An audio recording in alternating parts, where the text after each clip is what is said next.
Pour cet épisode, on change de format, car il est dense, riche en infos et qu'il demande du temps. Aujourd'hui, on va parler Argentine, on va parler dictature, on va parler foot sous dictature, et on va même parler politique, sociologie du foot, voire philosophie du foot. Le titre de l'épisode est volontairement provocateur, mais je vous promets qu'on va réussir à y répondre et explorer des pistes qui touchent à tout ce qu'il y a de plus passionnant dans le foot. Bref, avant de démarrer, je vous propose une introduction au sujet.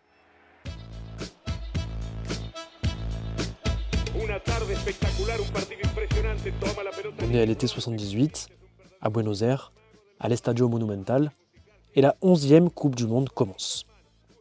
La particularité, c'est qu'elle se déroule sous dictature. 2 ans plus tôt, des militaires prennent le pouvoir par un coup d'État et entament une dictature qui va durer 7 ans. La dernière en date en Argentine, mais surtout la plus sanglante. Les bébés volés, les gens torturés et jetés dans la mer avec les pieds et mains liés lors des vols de la mort. C'est peut-être des choses qui vous parlent, c'est la dictature argentine du général Videla. Concernant la compétition, je vous spoil direct parce que c'est pas le sujet de la vidéo, l'Argentine remporte cette Coupe du Monde.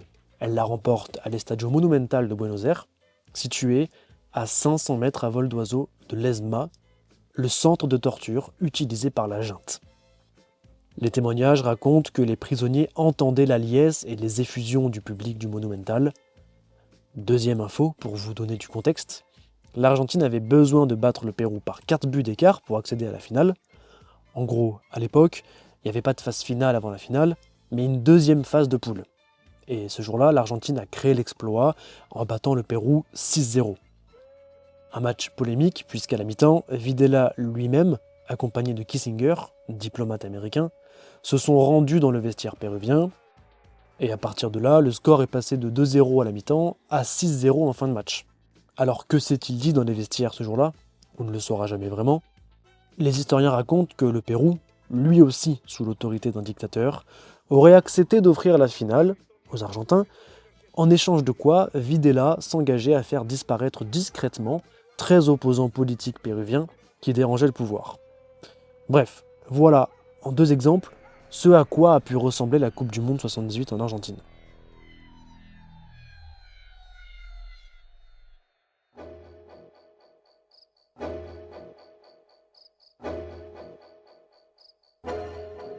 L'histoire ayant parfois ses traits d'ironie, sachez que le coup d'État des militaires a eu lieu le 24 mars 1976, soit le même jour qu'un match de l'Argentine, qui jouait en Pologne.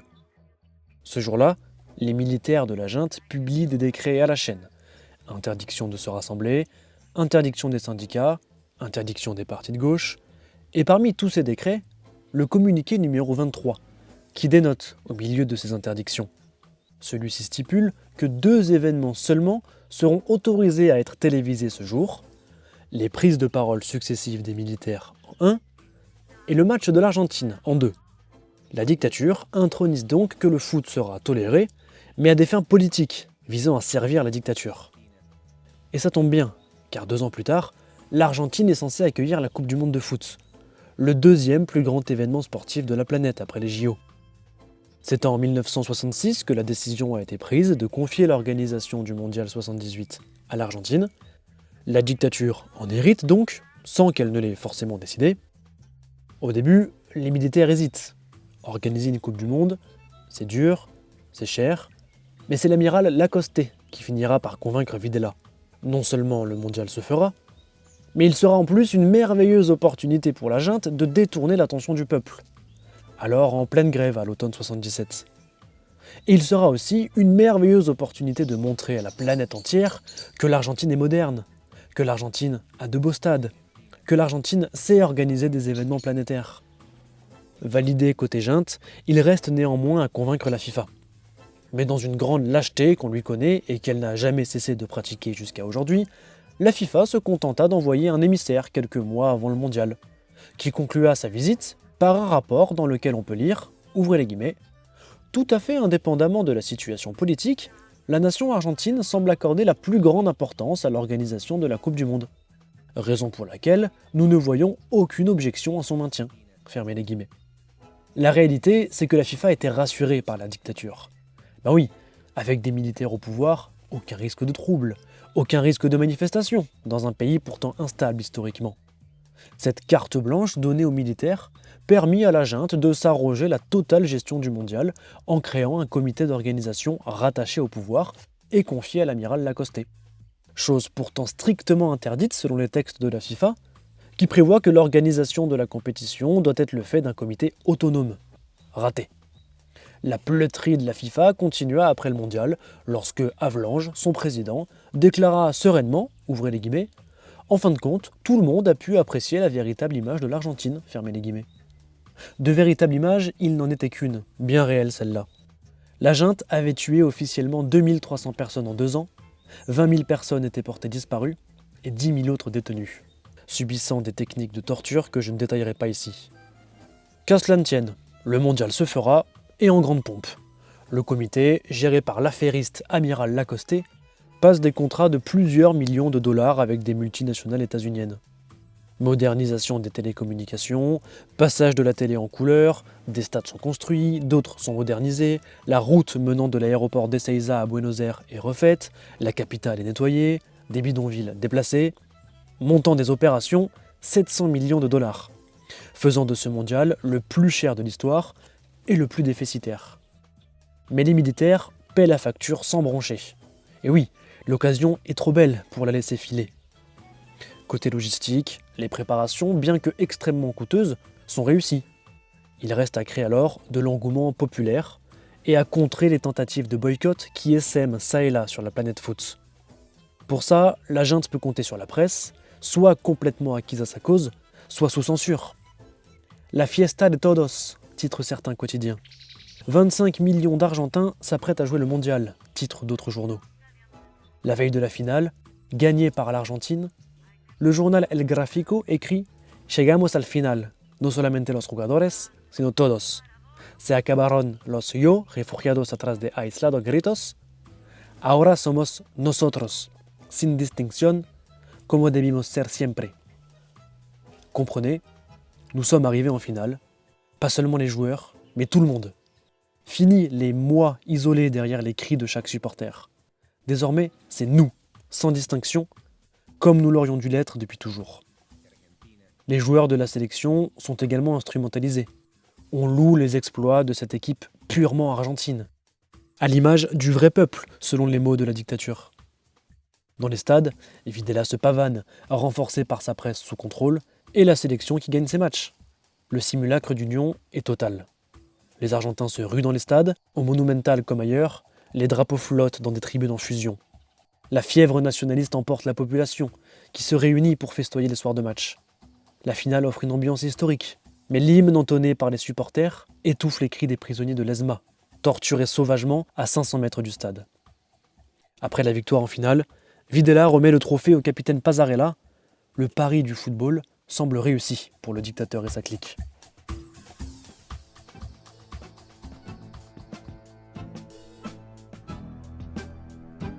Alors comment un peuple, dont la moitié vit dans une capitale moderne et connectée au monde, peut-il, les yeux fermés, fêter des matchs de foot comme si le pouvoir en place n'était pas en train de semer la terreur au sein de cette même population? Je veux dire, lors du coup d'État, les militaires étaient pourtant clairs. Nous sommes une dictature et nous allons interdire à peu près tout ce qui a trait aux libertés publiques. Alors ici, contrairement à la partie 1 de ce podcast, il y aura moins de chiffres, de dates et de sources tangibles. Je me suis appuyé sur l'interview que j'ai réalisée d'un historien argentin et d'articles d'autres historiens que j'ai lus, avec tout ce que ça comporte d'imprécisions, puisque les témoignages des gens commencent à remonter, et tout ce que ça comporte d'interprétation. On touche là beaucoup plus à la psychologie d'un peuple et à la philosophie, comme je disais en intro. On touche à des choses plus subjectives, si vous préférez. Alors, un peu de factuel tout de même, je peux déjà vous dire que la dictature ne s'est jamais remise financièrement de la dette énorme qu'elle a contractée pour le mondial, donc de ce point de vue-là, la junte n'a pas profité de la Coupe du Monde comme elle l'entendait. Et l'autre chose, facilement démontable, c'est l'instrumentalisation des joueurs dont je parlais plus haut. Cette équipe n'était pas du tout à l'image de l'Argentine pure, comme l'entendaient les militaires, puisque le coach, Menotti, était un communiste assumé. L'horreur pour la dictature. Beaucoup de joueurs étaient hostiles à la dictature et on va même aller plus loin. Le style de jeu de l'Argentine 78 était plutôt un style de jeu qu'on pourrait qualifier de progressiste. Beaucoup de liberté était octroyée aux joueurs, les observateurs et Menotti lui-même disaient que le jeu de cette équipe était poétique, qu'il était donc plutôt de gauche, donc on est quand même loin des carcans stricts et autoritaires que louait la dictature. Donc Menotti n'était pas du tout assujetti aux dirigeants de la fédération, contrôlés par les militaires, mais il encourageait ses joueurs à se donner sur le terrain pour eux, pour leur famille, leurs amis, et pour l'idée qu'ils se faisaient de leur Argentine. Tout ça, c'est Ezequiel Moures qui me l'a expliqué. Journaliste de 20 ans à l'époque du mondial, aujourd'hui historien du foot. Ezequiel connaît le sujet sur le bout des doigts, et il m'a confirmé ce qu'un Argentin m'avait déjà dit en off, la population ne savait pas ce qu'il se passait dans les prisons. Les opposants de gauche le savaient, les militaires le savaient, mais tout le reste de la population l'ignorait. Alors là, vous pourrez vous dire à juste titre que les tortures en prison c'est une chose de l'ignorer, mais le peuple voyait bien qu'ils étaient sous dictature, et ils ont toléré un mondial dans ces conditions. Voici la réponse d'Ezequiel Moures à ce sujet. Il faut savoir qu'une dictature, c'était pas quelque chose de bizarre pour nous dans les années 70. Le coup d'État de 76 était le 4e en Argentine en 22 ans. Et on était entouré de dictatures ici. Il y en avait une au Chili, en Uruguay, au Paraguay. Et quasiment tous nos voisins étaient sous dictature en fait. Du coup, ce triste paysage était quotidien malheureusement pour nous en Amérique du Sud à cette époque. Ce qui effectivement était nouveau, mais on l'a su après, c'est le niveau d'horreur commise par cette junte.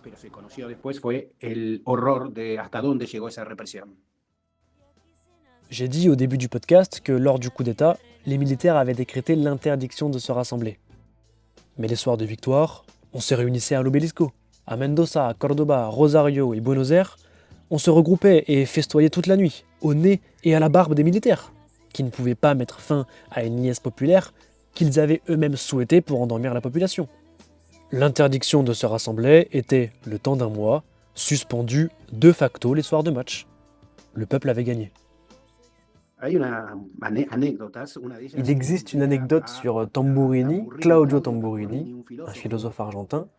C'est le protagoniste du film Chronique d'une fuite, dans lequel il raconte sa fuite d'un centre de torture, situé à Morón, si je me souviens bien. Donc ce monsieur s'est échappé de cette prison et s'est réfugié dans une maison, à Buenos Aires. Et il raconte que les soirs de match, les soirs de victoire de l'Argentine, voyant que les gens pouvaient se réunir librement, il sortait de sa cachette et allait retrouver ses amis alors qu'il était recherché, quoi. Voilà par exemple ce qu'a permis la Coupe du Monde pour ces gens, ce qui est un paradoxe, non? Cet exemple de regroupement spontané et temporairement autorisé par la junte peut nous mettre sur la piste d'une idée partagée par deux autres historiens argentins, selon laquelle le peuple s'est émancipé de la junte grâce au football. Lía Ferrero et Daniel Sasbon écrivent dans leur article Argentina 78, la nation en juego, que la société argentine n'était, lors de ce mondial, ni victimaire, à savoir complice du pouvoir, ni victime, à savoir paillasson du pouvoir, mais bien actrice de sa propre émancipation. Je les cite, ouvrez les guillemets, la participation populaire et les célébrations du succès obtenu seraient en fait révélatrices de mécanismes cachés de résistance au pouvoir. Fermez les guillemets. Et plus encore, cet événement aurait aidé le peuple argentin à se constituer comme nation, dans un pays qui, à cette époque, n'avait que 160 ans d'existence, dans un pays constitué quasi exclusivement d'immigrés récents. L'Argentine était et est toujours une mosaïque de peuples. C'est hybride, tout est hybride dans ce pays. Il y a des déserts au nord, des glaciers au sud, il y a une mégapole mondiale qui contraste avec des milliers de kilomètres de vide. C'est un pays bizarre, disons le mot sans aucune offense. Sa population est, de par son histoire, un peu schizophrène.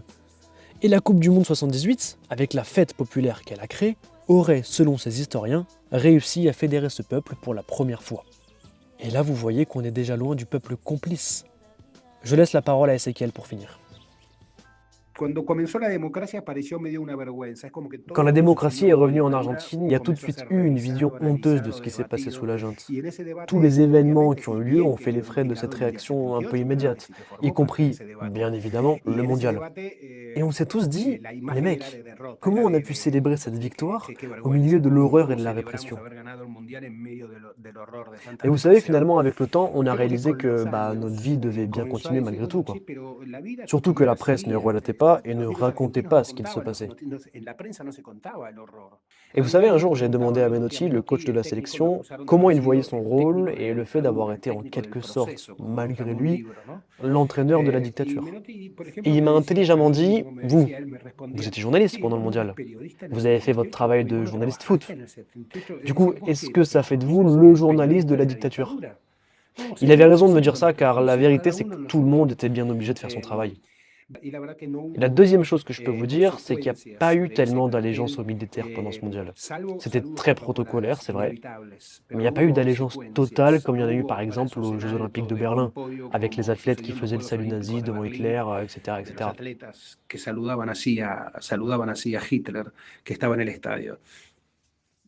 Cet épisode est maintenant terminé. On était dans un tout autre type que les deux premiers. Dites-nous ce que vous en avez pensé. Dites-nous si vous avez préféré ou non. J'ai abordé le sujet sous un angle que j'ai choisi. J'ai pas beaucoup parlé du sportif pur pendant cette Coupe du Monde. J'ai pas parlé des appels au boycott, qui est un vrai sujet à part entière sur la Coupe du Monde 78. J'avais à cœur d'explorer les pouvoirs du foot, que ce soit pour un État comme pour un peuple. Et je vous invite à y réfléchir. Mais surtout, n'oubliez pas, on peut rater le cadre, mais pas le sujet.